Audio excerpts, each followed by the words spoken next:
você pode procurar, eu creio que você deve achar em PDF, é o mais tradicional, de 1979. John Stott foi um grande teólogo da missão integral. O outro livro que a gente está recomendando, você pode levantá-lo, por favor, a capa dele, é esse livrinho, que é um clássico aqui no Brasil, escrito por um amigo nosso, pastor Marcos Monteiro. É um comentário do livro de Efésios, da editora Encontrando. E o terceiro comentário que a gente está sugerindo é o do Padre Comblan. Quem lembra do Padre Comblan pregando aqui? Ele escreveu esse daqui. Então, o que a gente está pedindo é só o seguinte: evite estar lendo o Google. Agora, se você puder, quer ler o comentário para enriquecer, procure o comentário de Efésios John Stott, ou o comentário de Efésios de Marcos Monteiro, ou o comentário de Efésios do Comblan, tá certo? Porque são três leituras diferentes que vão lhe dar uma visão panorâmica muito rica. Mas nós vamos estar lendo, pregando, o meu pequeno grupo está lendo Efésios, a minha classe, a oração, enfim. Capítulo 4 do livro de Efésios, eu quero ler dos versículos 7 em diante. Eu queria que você me acompanhasse por observar. Amém? Todo mundo está lá?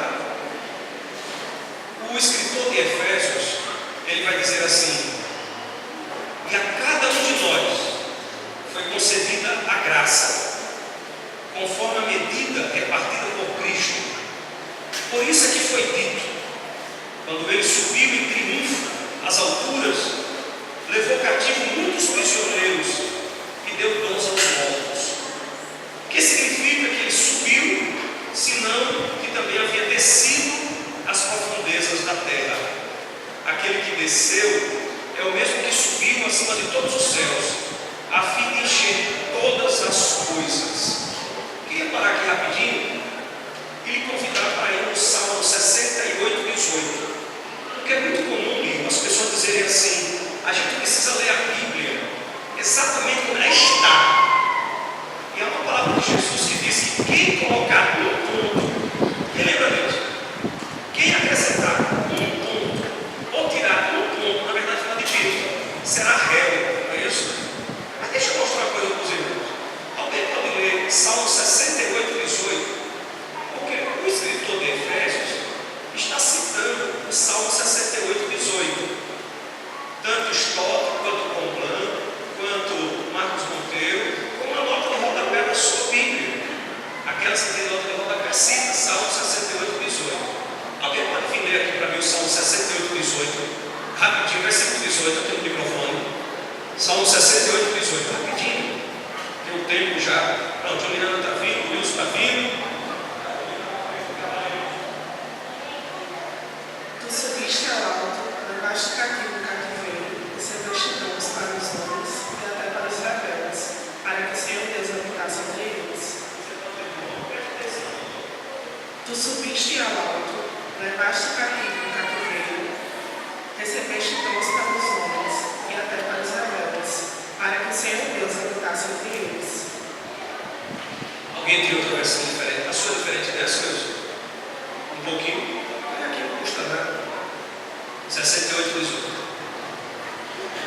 Quando subiste em triunfo às alturas, levaste cativo muitos prisioneiros, recebeste homens com dádivas, até mesmo rebeldes, para estabeleceres morada ao Senhor Deus.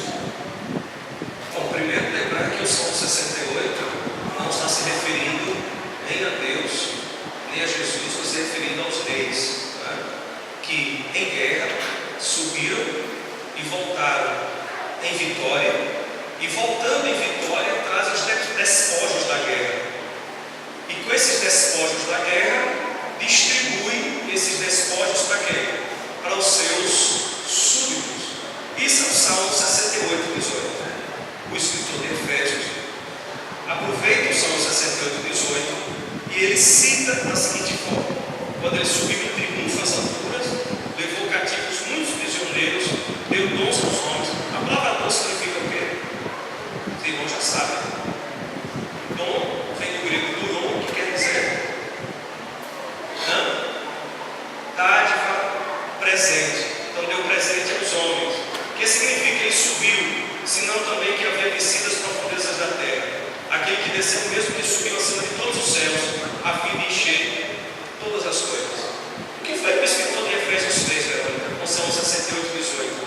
citou o Salmo literalmente? Sim ou não? Ele fez uma interpretação. Ele pega o Salmo 68, 18 e aplica a Cristo. E veja que ele não cita o Salmo todo. Ele cita uma parte do Salmo para dizer que esses dons, porque o texto vai tratar disso a partir de agora, que os dons que é dado a toda a igreja é resultado da bondade de Deus, que subiu aos céus e desceu. Isso para fazer referência a Cristo como Senhor da história. Ele sobe e desce. É uma brincadeira dessas duas palavras para dizer que Cristo é soberano. E Ele distribui os dons a quem Ele quer, no tempo que Ele quer. Mas o que eu quero destacar é que o versículo ao qual ele faz menção, ele não cita literalmente. Então, já que eu posso dizer que o escritor tirou alguma coisa.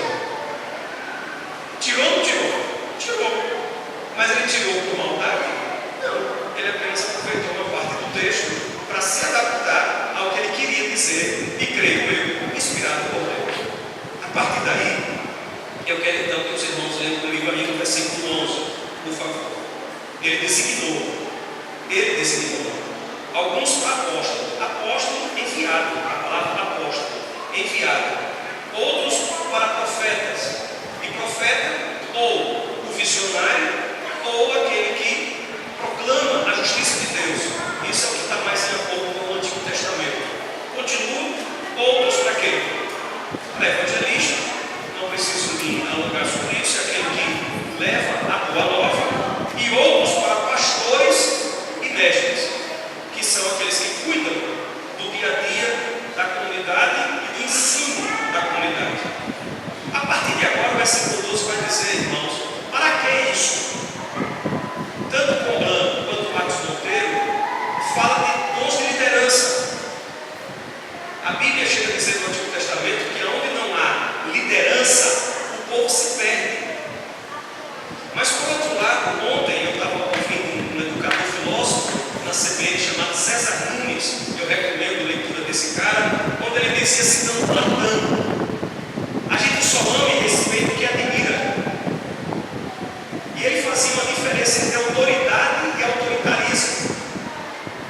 O que nós temos visto nos dias atuais é muito autoritarismo. E ismo é um sufixo de coisa ruim, de doença. A autoridade vem de autoria. É aquele que tem autoridade, é o que tem autoria, é o que inspira as pessoas. E ainda citado Paulo Freire, quando ele dizia: como teremos uma geração? Olha, Luzia, a sacada de Paulo Freire. Como a gente vai ter uma geração de alunos que leem, se a gente não tem uma geração de professores que leem? Como a gente vai ter uma geração de alunos que escrevem, se a gente não tem uma geração de professores que escrevem? E o César Gomes então fazia uma interpretação e dizia: por que nós temos uma geração de alunos gritando em sala de aula? Porque nós temos uma geração de professores gritando em sala de aula. E ele, que é filósofo da educação, professor da Unicamp, chama a atenção dos educadores que respeito e autoridade se impõem com admiração. Ninguém ama e respeita quem não admira. Esses dons de liderança, irmãos, porque tem muito pastor dizendo: eu tenho dom e respeito, eu sou ungido do Senhor. Irmãos, todos nós somos ungidos do Senhor, amém? Todo crente é ungido do Senhor, todo crente. Na concepção batista, o que é um pastor batista? É um entre os demais da comunidade. Ele não é o, ele é um dentre. O pastor batista é tirado do meio da congregação. É a congregação que diz: você tem a vocação, é a congregação que chama concílio e é a congregação que impõe as mãos.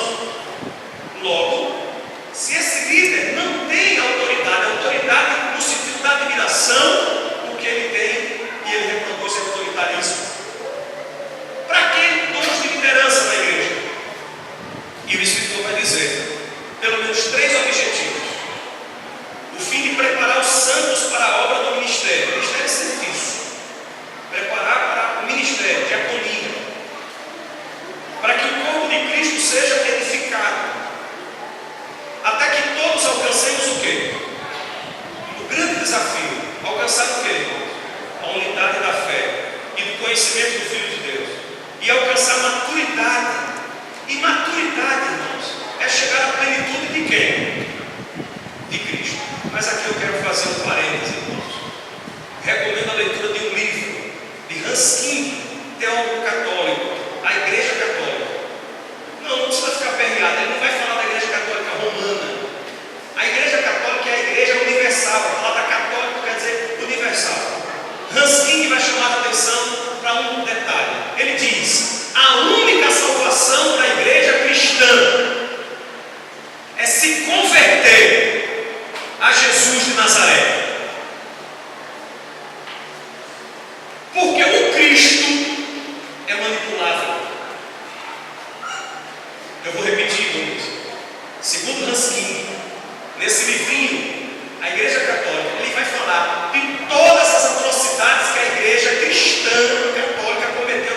que por acreditar no Nazareno, não aceitam acúmulo, barbárie e violência.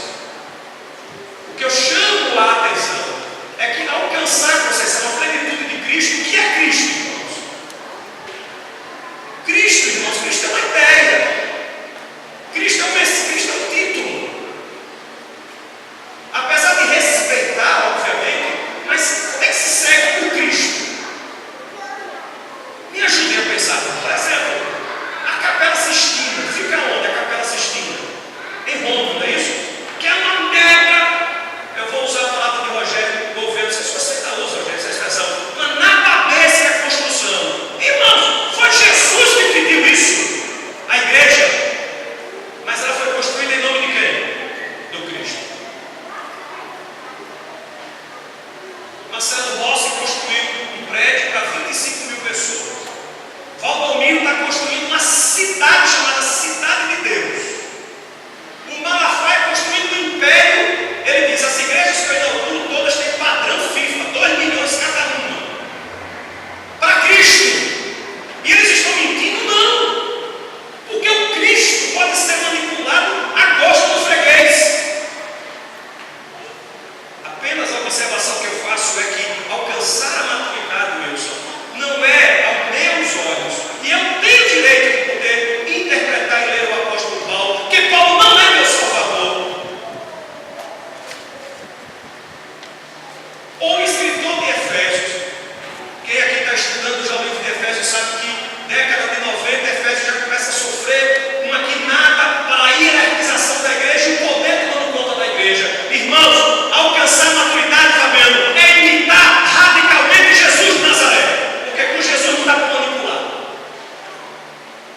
Tem um livrinho de discipulado muito antigo de Juan Carlos Ortiz. Quem lê esse livrinho, década de 80, em seus passos o que faria Jesus? Quem conhece esse livro de discipulado?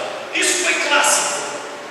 Não dá para manipular, Renan. O Cristo, a gente pode até dizer, não, mas o Cristo, mas o Nazareno não, porque Jesus tinha uma opção concreta. O Verbo se fez carne e habitou entre nós. Jesus é Deus encarnado. E tinha lugares que ele entrava e tinha lugares que ele não entrava. Então, Jesus, não dá para manipular. Acredito que muitos ateus, com todo respeito ao ateísmo, tornam-se ateus porque começam a ter dificuldades de viver e conviver com Cristo. É difícil crer no Cristo, porque o Cristo muitas vezes é uma construção bonita.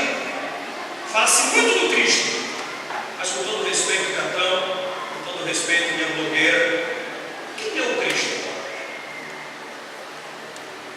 O Cristo é uma ideia belíssima. Eu sou seguidor de Jesus. E Jesus de Nazaré. Quem é aqui do interior? Quem nasceu no interior? Quem é que lembra assim? É Zé de Bio. Quem lembra disso? É José de Ricardo. Não é assim no interior? É Claudinho Curitiba. Não tem esse negócio? Paulo Tururipe. O lugar diz a minha opção. Eu sou convertido hoje a Jesus de Nazaré. Porque é impossível, Ivone, manipular Jesus de Nazaré. Para concluir, para a gente poder ir para a escola, só tenho 5 minutos. Eu quero lhe mostrar o que é que essa maturidade, Abigail e Nenê, conduz. Ele diz: chegar à maturidade. O 14 diz: o propósito é que não sejamos mais como o que, irmãos? Uma igreja que alcança a maturidade de seguir os passos de Jesus deixa de ser criança. Agora, por favor, perdão, o Ben Alves agora deve ter dado um grito. Ele deve ter dito assim: não deixe de ser criança. Não, mas vamos lá. O Ben Alves dizia que o melhor que o adulto carrega dentro dele é o quê? A criança. Mas a gente também aí confia que enquanto criança nós somos muito fáceis de ser o quê? Conduzidos, enganados e manipulados. Lembra do apóstolo Paulo no capítulo 13? Pode ir aí rapidinho de Coríntios. É do lado, vizinho. 1 Coríntios capítulo 13. O apóstolo Paulo vai usar também essa expressão. eleição, que inclusive uma eleição o saudoso Brizola usou para brincar com o candidato garotinho, né? Capítulo 13 de 1 Coríntios, versículo de número 11. Quem encontrou, diga amém. Quando eu era menino, eu falava como, eu pensava como, e eu raciocinava como. Quando me tornei homem, deixei as coisas de menino. É óbvio, Catão, que ele não estava dizendo para você deixar de ser um Vinícius que tem um coração gostoso, bonito, como Marquinhos, que briga aqui e daqui a pouco já está jogando bola de novo. Criança não é racista, criança não é homofóbica, criança não tem problema de classe social. Solta o seu filho em paz e ele vai conviver em paz com todo mundo, irmãos. Mas algumas coisas de menino a gente precisa deixá-lo, que é ser conduzido por todo o vento. E aí, no capítulo 4, volte lá por favor, o escritor de Efésios vai dizer que maturidade alcançada, não sejamos como crianças, levados de um lado para o outro pelas ondas, nem jogados para cá e para lá, por todo o vento de doutrina e pela astúcia. Que ventos eram esses? Pelo menos dois ventos. O vento dos judaizantes. O que eram os judaizantes, irmãos? Judeus convertidos ao cristianismo, que continuavam insistindo, Aldinho, que mesmo cristão você precisava praticar tudo que o judaísmo preconizava. O outro grupo, os gnósticos, que diziam que a salvação se dá pelo conhecimento. Quanto mais você conhece, mais você alcança a salvação.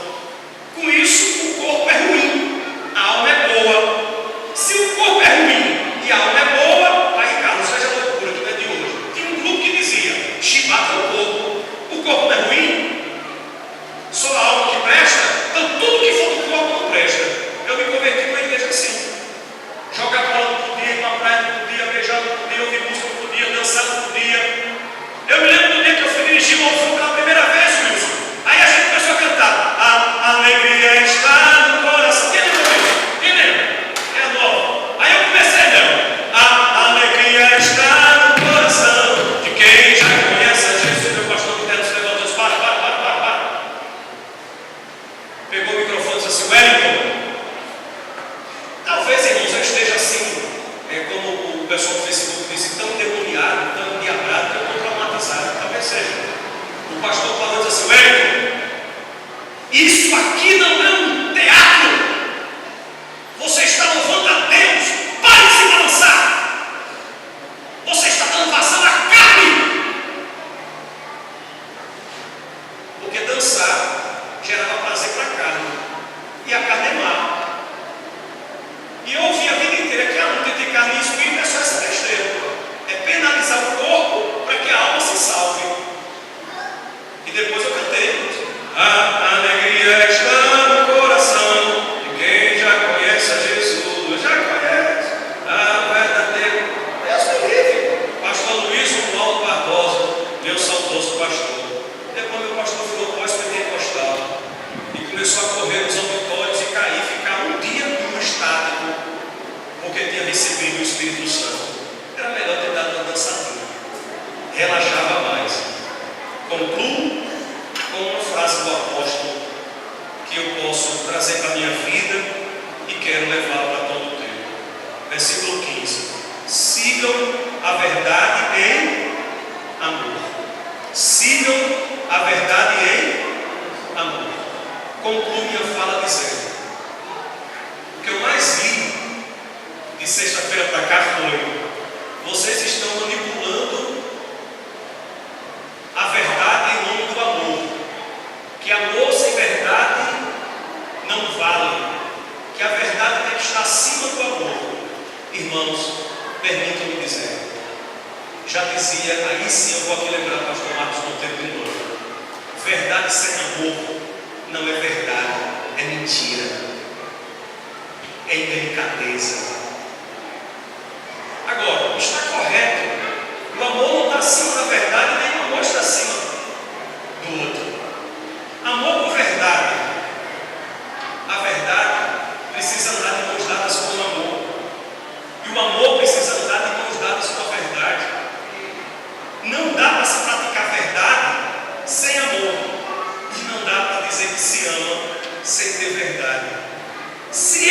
fizer verdade sem amor, nas palavras de Marcos Monteiro, eu vou virar um fanático religioso e eu vou matar em nome de Deus. Mas se eu só amar sem verdade, eu vou virar um bandoleiro. E aqui eu quero dizer, igreja do Pinheiro, encerrando essa minha reflexão. De domingo para cá, o nosso compromisso aumentou ainda mais de sermos sal e luz dessa terra. Porque agora, irmãos, existem pessoas esperando ainda mais uma tragédia, um escândalo, um tropeço, uma grande briga entre nós, porque no fundo, aquela paz que invadiu nossa igreja no domingo passado tem incomodado o Brasil inteiro.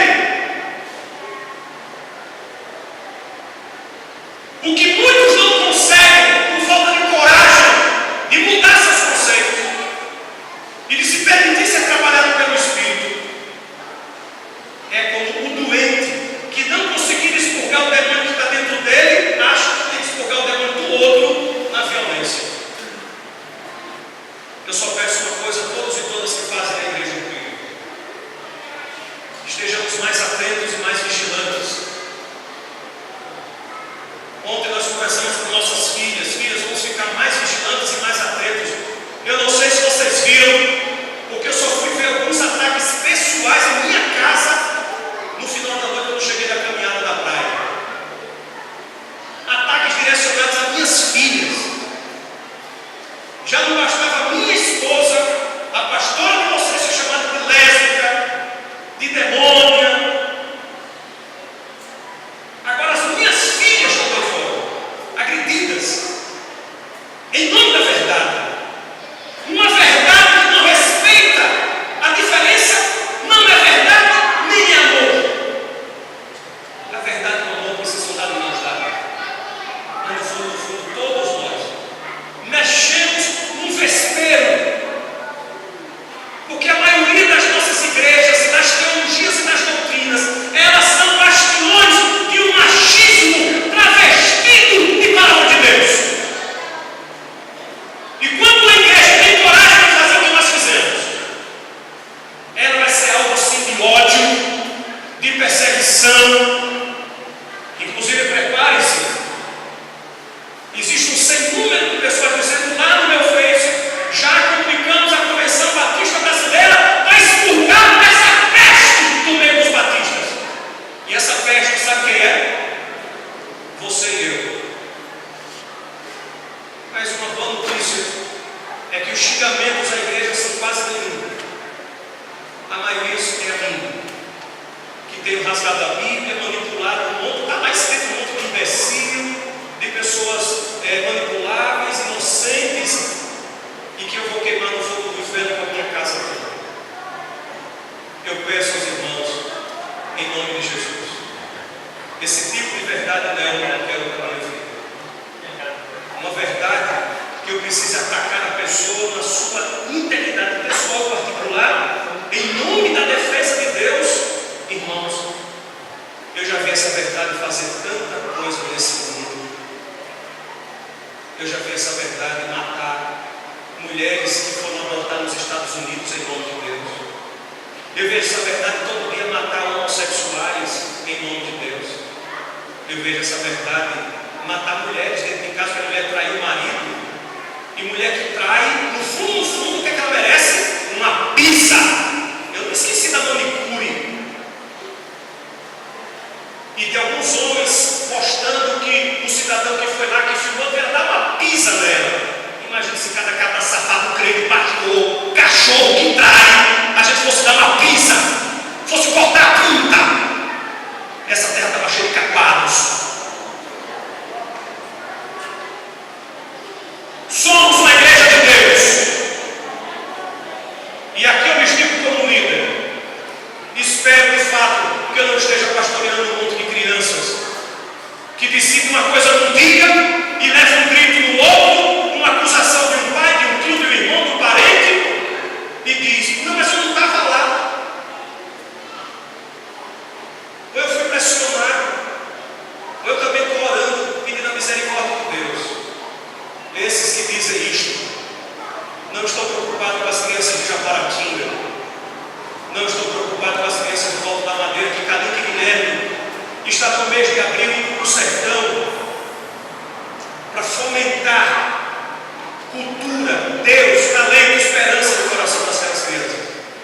não estão preocupados com os projetos que nós estamos envolvidos. Que a maturidade de Jesus de Nazaré nos conduz à verdade, sim, mas a verdade em amor. Verdade sem amor vira bagunça, libertinagem. E aqui digo a qualquer um que esteja nessa manhã aqui: se você está procurando a igreja do Pinheiro para esconder suas safadezas e cachorradas, para viver sua vida dupla, para viver da bandalheira, e dizer, mas eu sou do Pinheiro, saia daqui, em nome de Jesus. Mas se você também está aqui, sofrendo, eu peço a você que, se quiser ficar, fique, mas fique e saiba que nós somos sim uma comunidade que quer amar em verdade e defender a verdade em amor.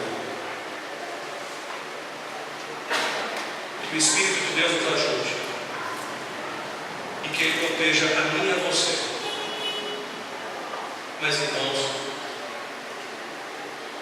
é impressionante a concepção. Eu achava que 10 anos depois as coisas estivessem clarificadas.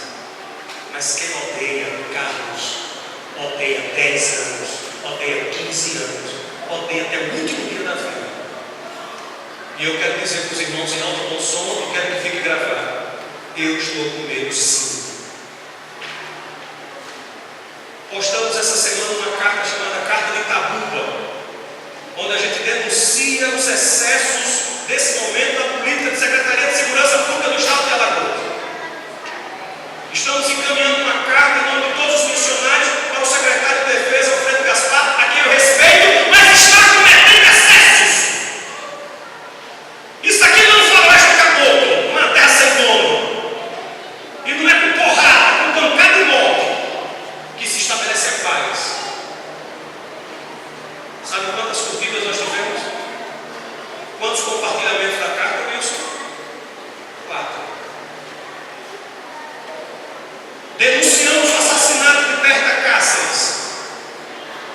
Quantos compartilhamentos? 2. Escrevo um texto que já vai em 7.700 acessos, 90 não sei quantos comentários e acusações de todo tipo. E eu tenho medo.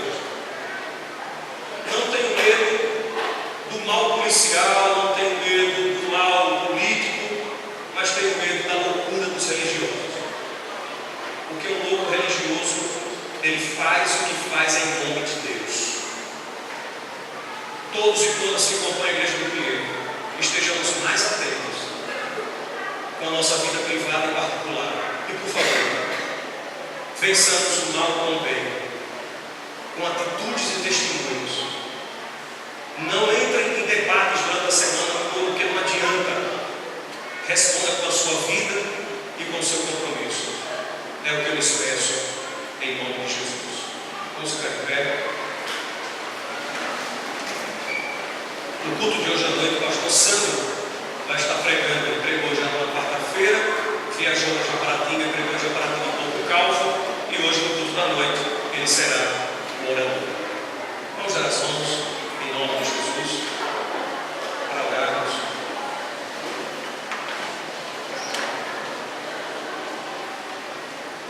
O nosso desafio é alcançar a maturidade de Jesus de Nazaré. Esse não dá para manipular nunca. Nunca. Podemos orar? Espírito de Deus, Tu conheces o nosso coração, o coração da Tua igreja. Não é de estranhar a animosidade e o ódio que se levanta, porque isso não foi diferente em Montgomery, com a igreja do pastor King, quando se levantaram para denunciar racismo velado dentro das igrejas. Muitos irmãos, irmãs, líderes acabaram pagando com suas próprias vidas. E até hoje, o que a gente acha que acabou continua renovando e fazendo vítimas. Se colocar do lado daqueles que ninguém quer se colocar. Abraçaram o evangelho nazareno, exemplo de Jesus, que tocava no leproso e depois tinha que fugir para não ser apedrejado. Continua sendo a mesma coisa. Dá-nos o Espírito que havia em Jesus, o Espírito que tomou conta dos apóstolos, o Espírito que estava no escritor de Apocalipse. Dá-nos o Espírito que moveu a vida de Dom Helder, que move a vida de Dom Pedro Casaldália, de Dorothy, de Berta. Dá-nos o Espírito que esteve presente em King. Dá-nos o Espírito enquanto comunidade, porque nós não estamos construindo um projeto para nós mesmos, nós estamos tentando construir um projeto de reino de Deus, em que as pessoas todas sejam tratadas enquanto seres humanos amados e criados pelo Senhor. Ajuda-nos a cessar o luz, livra-nos dos ataques, mas dá unidade a essa igreja, que sejamos um em coração, que briguemos aqui dentro, mas que lá fora sejamos uma turma da Mônica, como preguei aqui há 23 anos atrás, uma mensagem aparentemente infantil. A exortação continua a mesma. Discordamos dentro, mas fora somos a turma da IBP. Temos compromissos que eu acredito que o Senhor confiou a nós, que sejamos responsáveis por esses compromissos, em nome de Jesus. Amém e amém. Um abraço ao seu irmão, Deus nos abençoe. Vamos para a escola bíblica estudar a palavra. Roberto, antes de ir embora,